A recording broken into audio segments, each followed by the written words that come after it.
या ठिकाणी NSCC sports YouTube चॅनलच्या वतीने आपण महाराष्ट्राच्या हँडबॉल टीमची कोऑर्डिनेट करत आहोत, जी आता केरळमध्ये होणाऱ्या नॅशनल गेम्सला सिलेक्ट झालेली आहे आणि पहिल्या 8 मध्ये तिचं नामांकन झालेलं आहे।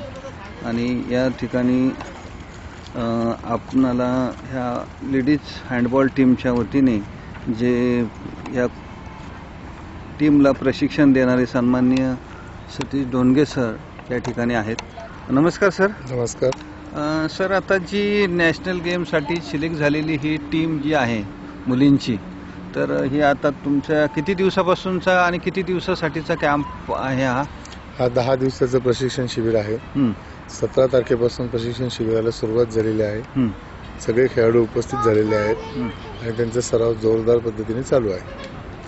सर, ह्याच्यामध्ये 7 खेळाडू असताना 20 खेळाडूंचं जे सिलेक्शन झालेलं आहे, तर त्याच्या कोणत्या कोणत्या जिल्ह्यातून ह्यांचं सिलेक्शन झाले? किती म्हणजे यांचं सगळं महाराष्ट्रातून नागपूर, पुणे, नाशिक, सोलापूर, मुंबई अशा विविध शहरांच्या राज्य स्पर्धेमधून हा संघ निवडण्यात आलेला आहे। 7 जरी खेळाडूंच्या मध्ये खेळतात तरी त्या खेळाडूंना 1 तासाचा खेळ असल्याने कंटिन्यू चेंज करावं लागतं, त्याच्यामुळे 16 खेळाडूंचा संघ इथे निवडण्यात आलेला आहे। सर, आता जे नॅशनल गेम्सचं रँकिंगच्या दृष्टिकोनातून आपल्या महाराष्ट्राला कितपत शक्यता आहे मेडलच्या दृष्टिकोनातून? मागच्या वर्षी रांची येथे झालेल्या राष्ट्रीय स्पर्धेत हा संघ द्वितीय स्थानावर होता आणि त्या संघातले बरेचसे खेळाडू या संघात पण आहेत।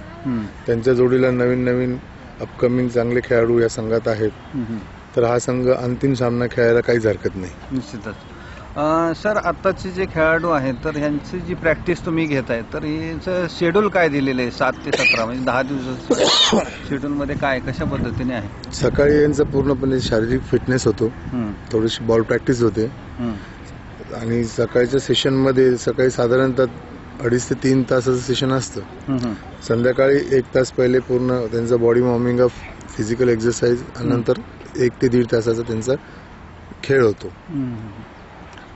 सर, तुम्ही जे सांगितलं काही खेळाडू जुने आहेत, काही नवीन आहेत, तर याच्यात जुने किती खेळाडू गेल्याच्या टीममध्ये? या संघामध्ये 2 छत्रपती अवॉर्डी आहेत, 3 इंटरनॅशनल खेळाडू आहेत। आताच करंटमध्ये बँकॉक इथे झालेल्या एशियन चॅम्पियनशिपमध्ये खेळून आलेले खेळाडू पण इथे आहेत। साधारणतः 7 ते 8 खेळाडू हे मागच्या संघामधले आहेत।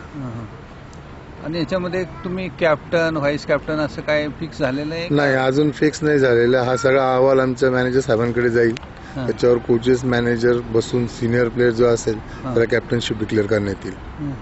त्याच्यामध्ये कॅप्टन म्हणून काय असे काय अधिकार येतात की आपलं म्हणजे खेळाडूंच्या मध्ये निवडण्यासाठी फक्त कॅप्टन केला जातो? काय नाही, कॅप्टन म्हणजे पूर्ण संघाची जबाबदारी जवळपास त्याच्यावरच असते। त्याला कोचेस मॅनेजर्स यांच्या माध्यमातून कॅप्टन विचारविनिमय करून अंतिम संघ मध्ये ग्राउंडमध्ये कोणता खेळवावा हा फायनलाइज करता येतो। तुम्हाला नॅशनल गेमचा किती अनुभव आहे? मी आतापर्यंत स्वतः 4 नॅशनल गेम्स खेळलेलो आहे। सगळ्यात पहिले पुणे जिथं आपण वाजता उभे आहेत, जी बालेवाडी ज्यावेळेस निर्माण झाली त्या संघात, त्यावेळेस महाराष्ट्र संघात सुद्धा माझं नाव होतं।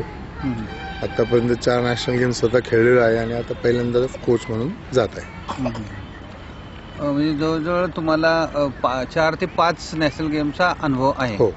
त्या दृष्टिकोनातून आता इतर संघांच्या विषयी जर सांगायचं झालं तर कोणते संघ प्राबल्याने तुमच्या समोर? प्राबल्याने दिल्ली, हरियाणा आणि महाराष्ट्र याच्यामध्ये सीडिंग राहील असा अंदाज आहे। सर, ह्या जे पुरुष बॉल आणि मुलींचा बॉल ह्याच्यामध्ये काय फरक राहतो? काय याच्यामध्ये फक्त बॉलचा फरक राहतो। महिलांसाठी बॉल छोटा असतो, मेन्ससाठी बॉल मोठा असतो। याच्यामध्ये जे 7 खेळाडू खेळतात तर साधारण जे टर्न ओव्हर जे मुलांचा होतो त्याच्यामध्ये किती साधारण टर्न केल्या जातात किंवा अपडेट ठेवण्यासाठी घडी किती? चेंज आपण किती पण करू शकतो, चेंजेसला लिमिट नाही आहे तसं, कारण काय 1 तासाचा खेळ आहे, 30-30 मिनिटाचे 2 हाफ होतात आणि 30 मिनिटं एक खेळाडू खेळणं शक्यतो इम्पॉसिबल गोष्ट आहे। त्याच्यामुळे आपण चेंजेस किती पण करू शकतो। याच्यामध्ये मेडिकलच्या दृष्टिकोनातून फिटनेस जो आहे मुलींचा, तर त्याच्यामध्ये फिटनेसची काही त्रुटी किंवा काय आहे का तसं तुमच्या संघामध्ये? नाही, सध्या तर काही त्रुटी नाही आहे. हं.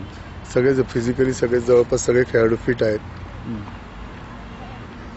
आता हे संघाचे साधारण टायमिंग काय, म्हणजे मॅचेस किती ते किती होणार किंवा ड्रॉच्या संदर्भात? ड्रॉज इंटरनेटवर आलेले आहे. इंटरनेटवर ड्रॉज आहेत. त्याचं शेड्यूल पण आलेलं, त्यानुसार पार पडतील. या ठिकाणी सन्माननीय राऊत सर जे मॅनेजर लेवलचं काम पाहणार आहेत या संघाचं, आणि मॅनेजर म्हणजे संपूर्ण संघाची खरी जबाबदारी त्यांच्यावरती असते. तर आणि कोचेस. नमस्कार राऊत सर. नमस्कार सर, हे आताची ज्या हँडबॉलच्या संघाची तुमच्यावरती काय जबाबदारी आहे? प्रशिक्षणाची जबाबदारी आहे. सकाळ आणि सायंकाळ जो संघ या ठिकाणी निवडलेला आहे राज्य संघटनेने, तो सीडिंग मधला संघ आहे. त्याच्यामुळं जे सीडिंग आहे ते वाढवण्याचं, म्हणजे गेल्या वर्षी सेकंड सीडिंग होतं, यावर्षी प्रथम सीडिंग मिळवण्याचा आम्ही प्रयत्न करणार आहोत. कारण शासन या खेळाडूंना चांगल्या प्रकारे रोख स्वरूपात बक्षीस गेल्या वेळी दिलेलं आहे. त्याच्यामुळे चांगल्या प्रकारे मुलंही सराव करतायत, खेळाडूही सराव करतायत. त्याच्यामुळे शासनाने जे गेल्या वर्षी मुलांना बक्षीस दिलेलं आहे, त्यामुळे या खेळाडूंची नक्कीच जबाबदारी वाढलेली आहे की आपण जे बक्षीस दिलेलं आहे त्याला आपण सार्थ ठरवण्याचा प्रयत्न करण्यासाठी खेळाडू चांगल्या प्रकारे सराव करतायत. आम्ही त्या माध्यमातून सकाळ सायंकाळ सराव घेत आहोत. सर, तुम्ही आता ह्या संघ किती तारखेपासून इथं रुजू झाला आहे आणि किती तारखेपर्यंत हा सराव करणार आहे? हा संघ 17 तारखेला या ठिकाणी रुजू झालेला आहे. 17 तारखेला रिपोर्टिंग होतं आणि 28 तारखेला या ठिकाणून संघ निघणार आहे. याच्यामध्ये कोणाला काय म्हणजे उपस्थित होण्यामध्ये काय अडचण झाली किंवा बाद झाले किंवा काय? नाही, तशी काहीच अडचण नाही. काही महाराष्ट्राकडून जे खेळणारे खेळाडू आहेत ते नोकरीनिमित्त रेल्वेमध्ये आहेत, त्याच्यामुळे थोडीशी त्यांना 1-2 दिवसाची अडचण झाली होती. पण रेल्वेने त्यांना रिलीव्ह केलेलं आहे. आता चांगल्या प्रकारे एकत्रित सराव सुरू आहे. आता हे वेगवेगळ्या जिल्ह्याकडून खेळतात, वेगवेगळ्या एरियामध्ये खेळतात.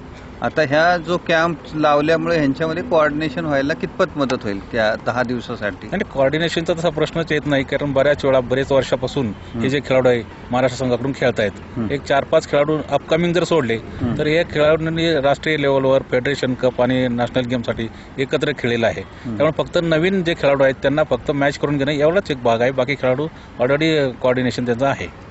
धन्यवाद सर. या ठिकाणी खरं तर हँडबॉलचे सन्माननीय महाराष्ट्राचे अध्यक्ष या ठिकाणी साहेबराव पाटील सर या ठिकाणी उपस्थित आहेत. या ठिकाणी कोणत्याही संघाच्या कोचिंग कॅम्पला एखाद्या संघटनेचे अध्यक्ष उपस्थित राहणं हे खूपच बहुमूल्य अशी घटना मानली जाते. सरांचं अत्यंत जातीने लक्ष या ठिकाणी आहेत. सर नाशिकहून स्वतः या कॅम्पची परिस्थिती पाहण्यासाठी, या कॅम्पचा आढावा घेण्यासाठी या ठिकाणी आहेत. नमस्कार सर. नमस्कार सर, तुम्ही गेली जवळजवळ अनेक वर्षापासून ह्या हँडबॉल या संघटनेची धुरा सांभाळताय, तर त्या दृष्टिकोनातून जे रांचीचा तुमचा काय अनुभव आहे? रांचीपासूनच कसं माहिती का, आमच्याकडे अनुभवाचा खूप मोठा साठा होता. राष्ट्रीय स्पर्धांमध्ये, या राष्ट्रीय खेळ स्पर्धांमध्ये खेळत असताना पहिल्यापासून संस्था स्थापनेपासून तर आजपर्यंत संघटनेमध्ये काम करताना, कार्यकर्त्यापासून तर अध्यक्षपदापर्यंत ही रचना करताना संपूर्ण अनुभवाची शिदोरी घेऊनच हा प्रवास सुरू केलेला आहे. खेळाडूंच्या छोट्या छोट्या गोष्टी सुद्धा मी काय स्वतः जवळून पाहिल्या आहेत, त्याला सामोरं गेलेलं आहे. खेळाडूंची जेवणाची व्यवस्था असेल, राहण्याची व्यवस्था असेल, याबाबत काय काय असतं, मुलींच्या समस्या काय असू शकतात, या जवळून पाहिल्यामुळे. आणि कसं आहे माहिती का, फार लवकर त्याला सामोरं जावं लागतं. आणि मी स्वतः कार्यकर्ता या नात्याने असल्यामुळे कोणत्याही स्पर्धेत जाताना आधी खेळाडूंच्या जेवणाच्या ठिकाणी अध्यक्ष नात्याने जेवण करतो, म्हणजे मलाही समजतं नक्की काय फीडबॅक आहे तो. आता क्रीडांगणावर 2 प्रशिक्षक अत्यंत अनुभवी जरी असले तरी पण ते काय करतात काय नाही याचं रिपोर्टिंग व्यवस्थित होऊन त्याचं कन्व्हर्शन कसं मेडल टॅलीमध्ये होईल, अशा प्रकारचा एक चांगला विचार घेऊन मी पुन्हा एकदा इथे हजर झालेलो आहे. पूर्ण वेळ इथे उपस्थित राहणार आहे आणि पुन्हा केरळला सुद्धा जाऊन तिथे सुद्धा आम्ही लढत देणार आहोत. सर, तुम्ही या ठिकाणी निश्चित प्रयत्न घेताय, त्यामुळं ही महाराष्ट्राला हमखास एक हँडबॉलचं पदक हे मिळत राहतंय. अनेक वर्षापासून या ठिकाणी जवळजवळ 7 ते 8 वेळा आपल्याला महाराष्ट्राला यामध्ये पदक मिळालेलं आहे. सर, हे याच्यामध्ये मुलींचा हा संघ पात्र झालेला आहे, परंतु मुलांचा झाला नाही, तर त्याबद्दल काय सांगाल तुम्ही? सर्वसाधारण काय असतं, आपल्याकडे महाराष्ट्रामध्ये लवकरात लवकर शिक्षण झाल्यानंतर नोकरी मिळावी ही खूप अपेक्षा असते. शिवाय सातत्याने चालणारी प्रशिक्षण केंद्र नाशिक शहरामध्ये किंवा महाराष्ट्रामध्ये नसल्यामुळे त्या खेळाडूंचा सातत्याने होणारा सराव, त्यांचा होणारा व्यायाम प्रकार, वेट ट्रेनिंग वगैरे, एक्झरसाईज, एकत्रित होणारा सराव यामध्ये मुलं टाळाटाळ करतात, आपल्या नोकरीकडे जास्त लक्ष देतात. नोकरीतून त्यांना सुट्टी मिळत नाही. शासनाचे धोरण त्याच्यामध्ये आहे, सोडले तरी ते संस्था चालकावर त्यांचं अवलंबून असतं आणि त्याचा परिणाम स्वरूप त्या संघाच्या संघ रचनेवर, एकत्रित करण्याच्या रचनेवर होतो आणि मग त्याच्यामुळे मग या सगळ्या गोष्टींना आम्हाला सामोरं जावं लागतं. शिवाय महाराष्ट्राचे बरेच चांगले खेळाडू बाहेरच्या याच्यामध्ये नोकरी मिळाल्यामुळे तिकडे जॉईन झाले आणि त्या प्रदेशात मग खेळतात, म्हणजे त्याचाही सेटबॅक आपल्याला मिळतो. राष्ट्रीय स्पर्धांमध्ये जास्तीत जास्त एअरफोर्स आणि यांना मान्यता असल्यामुळे एअरफोर्सचं त्यांचं फिजिकल फिटनेस आणि या सगळ्या गोष्टी घेतल्या की त्यांचे संघ चांगल्या प्रकारे खेळतात. म्हणजे आपल्या पुरुष संघाला बऱ्याचशा जे इतर अनेक अडचणीमुळं हे सिलेक्ट होऊ शकत नाही, त्याला मानांकन भेटू शकत नाही, असं तुमचं मत आहे? बरोबर. सर, आता हा संघ ओपन मैदानावरती प्रॅक्टिस करतो. खरं तर हा ऑलिम्पिक लेवलचा हा इंडोर गेम आहे, तर ह्या दृष्टिकोनातून काय सांगाल तुम्ही? बालेवाडीमध्ये आणि महाराष्ट्र ऑलिम्पिक असोसिएशननं महाराष्ट्र शासनाला सगळा पत्रव्यवहार करून सुद्धा काय माहिती 17 तारखेला संघ तसं इंडोर स्टेडियम मिळायला हवं होतं, पण त्यांच्या काही तांत्रिक अडचणीमुळे ताबडतोब त्यांनी आता काय माहिती आउटडोअरला 2 दिवस व्यवस्था करून त्यांनी इंडोरला उद्यापासून तो कॅम्प शिफ्ट होणार आहे. इंडोरमध्ये सगळ्या टेक्निकल गोष्टी किंवा रेकॉर्ड किपिंग वगैरे सगळ्या या गोष्टी बरोबर चांगल्या पद्धतीने हाताळल्या जातील आणि मला असं वाटतं की काय माहिती यांचा कॅम्प परिपूर्ण होईल. निश्चितच सर, तुम्ही सगळ्या अडचणींना सामोरं जाऊन या ठिकाणी सगळ्या अडचणी सांभाळून घेऊन या ठिकाणी संघाला चांगलं नेतृत्व या ठिकाणी देत आहात. सर, जे राष्ट्रीय स्तरावरती आणि आंतरराष्ट्रीय स्तरावरती आपल्या संघटनेच्या दृष्टिकोनातून अजून काय त्रुटी किंवा अजून काय भरीव काय करता येईल, असं तुमचं काय मत आहे? नक्कीच आता असं वाटतंय की चांगले दिवस येतील, कारण कसं माहिती का, सध्या काय माहिती का, भारतीय जनता पार्टी आणि शिवसेनेचं सरकार महाराष्ट्रात आलेलं आहे. केंद्र सरकारमध्ये भारतीय जनता पार्टीचं सरकार आहे आणि या संपूर्ण रचनेचा मूळ जो गाभा आहे तो राष्ट्रीय स्वयंसेवक संघ आहे. राष्ट्रीय स्वयंसेवक संघामध्ये मला असं वाटतं शाखेवर जेव्हा काम चालतं त्यावेळेस बरोबर प्रथम स्थान जे आहे ते खेळाला आहे. नक्कीच त्यांचं याच्याकडे लक्ष केंद्रित होईल आणि याकरता याचा विचार केला जाईल. यापुढे खेळाला मला असं वाटतं खेळाला आणि खेळाडूंना चांगले दिवस नक्कीच येतील.